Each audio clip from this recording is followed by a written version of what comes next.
O Caibalion, capítulo 1. A filosofia hermética.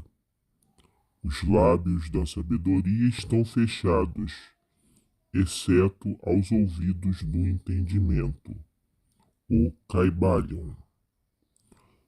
Do Velho Egito saíram os preceitos fundamentais, esotéricos e ocultos que tão fortemente têm influenciado as filosofias de todas as raças, nações e povos por vários milhares de anos. O Egito, a terra das pirâmides e da esfinge, foi a pátria da sabedoria secreta e dos ensinamentos místicos. Todas as nações receberam dele a doutrina secreta. A Índia, a Pérsia, a Caldeia, a Média, a China, o Japão, a Assíria, a antiga Grécia e Roma, e outros países antigos aproveitaram lentamente dos fastos do conhecimento que os hierofantes e mestres da terra de Ísis tão francamente ministravam aos que estavam preparados para participar da grande abundância de preceitos místicos e ocultos que as mentes superiores deste antigo país continuamente condensado. No antigo Egito, viveram os grandes adeptos e mestres que nunca foram superados e raras vezes foram igualados. Nos séculos que se passaram desde o tempo do grande Hermes, no Egito estava estabelecida a maior loja dos místicos.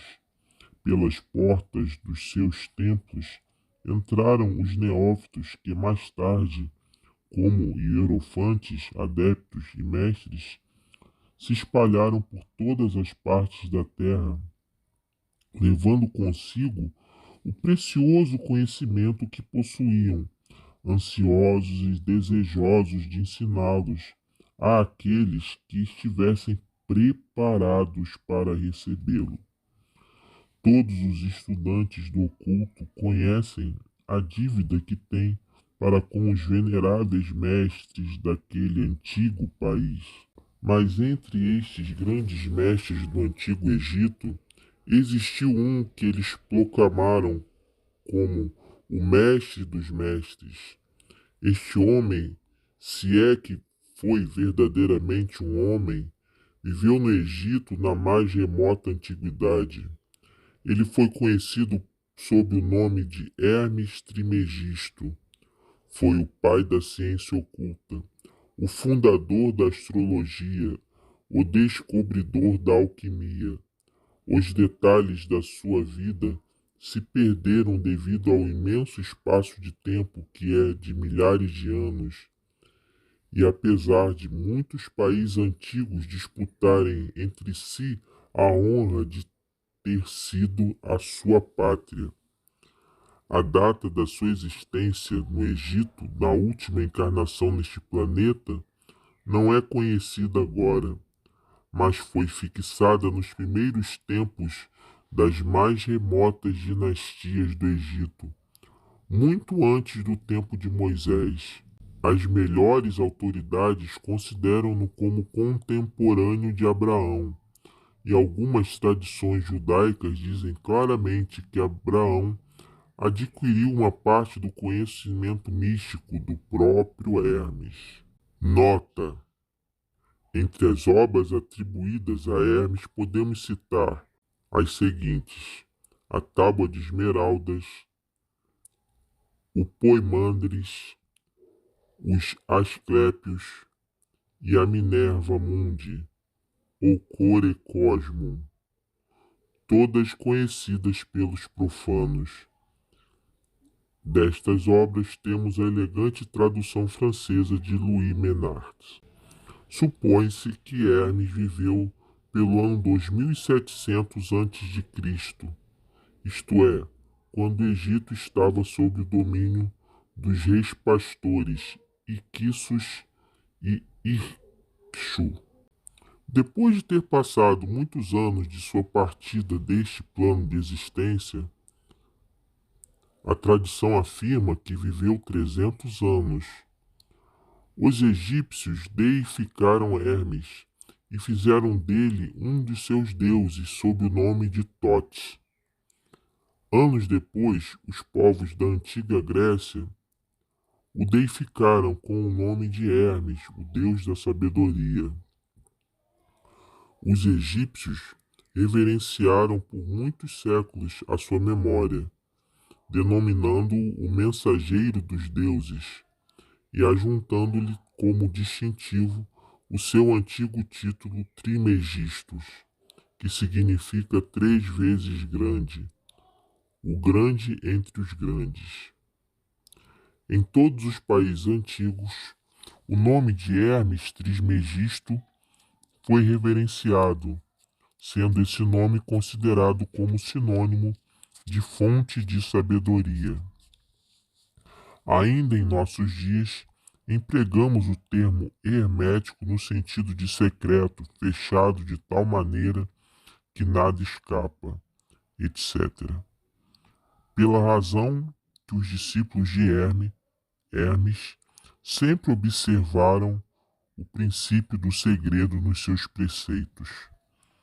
Eles ignoravam aquele não lançar as pérolas aos porcos, mas conservavam o preceito de dar leite às crianças e carne aos homens feitos. Máximas que são muito familiares a todos os leitores das escrituras cristãs, mas que já era usado pelos egípcios muitos séculos antes da era cristã. Os preceitos herméticos estão espalhados em todos os países e em todas as religiões, mas não pertencem a nenhuma seita particular. Isto acontece por causa das advertências feitas pelos antigos instrutores, com o fim de evitar que a doutrina secreta fosse cristalizada em um credo. A sabedoria desta precaução é clara para todos os estudantes de história.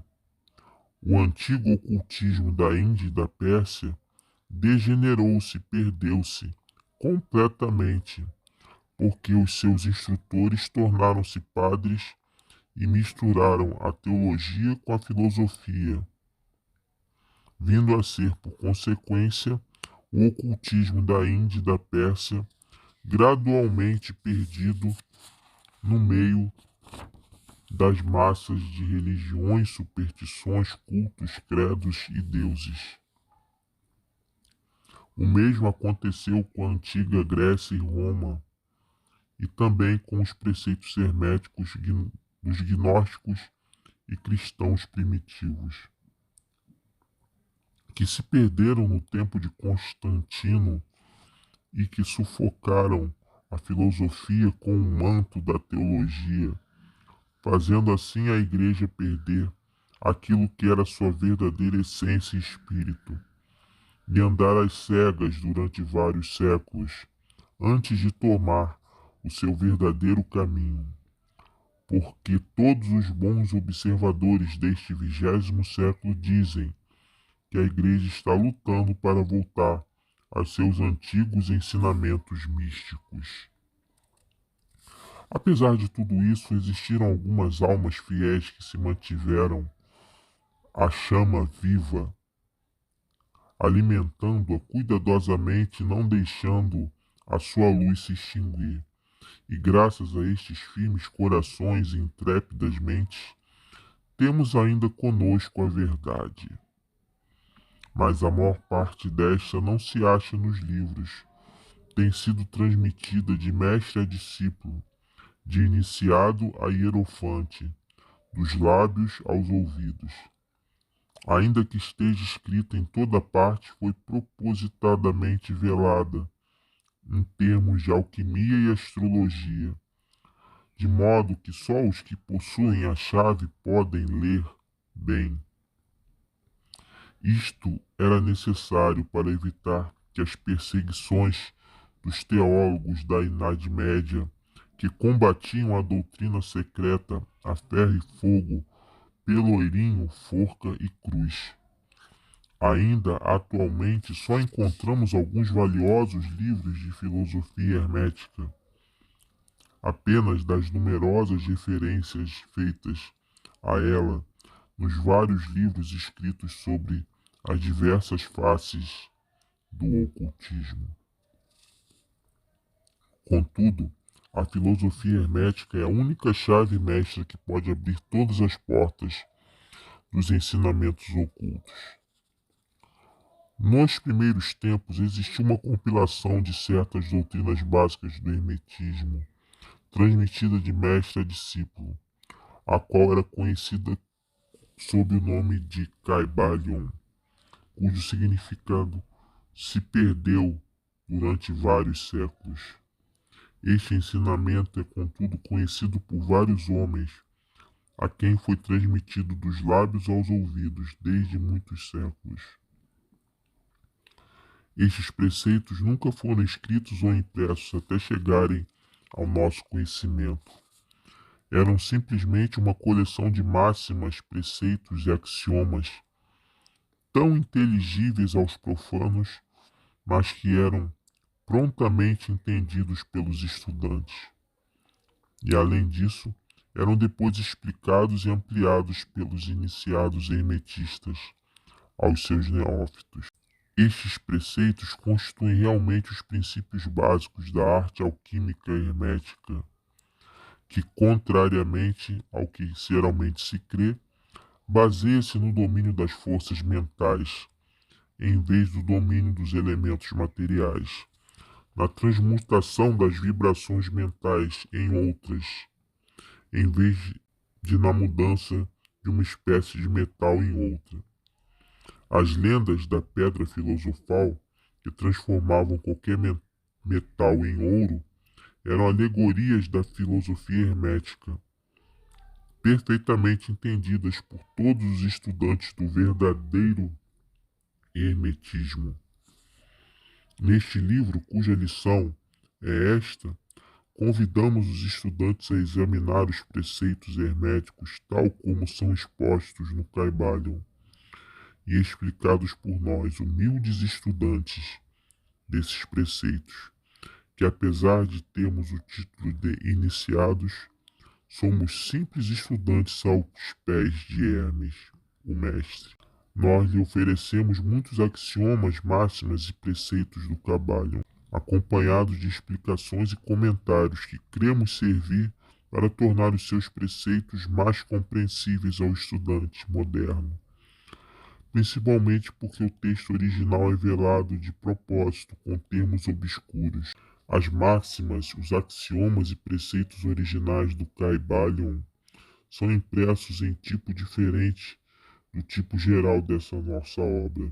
Esperamos que os estudantes a quem oferecemos esta obra possam tirar muito proveito do estudo de suas páginas, como tiraram outros que passaram antes pelo caminho do adepto, nos séculos decorridos desde os tempos de Hermes Trismegisto, o mestre dos mestres, os 3 vezes grande.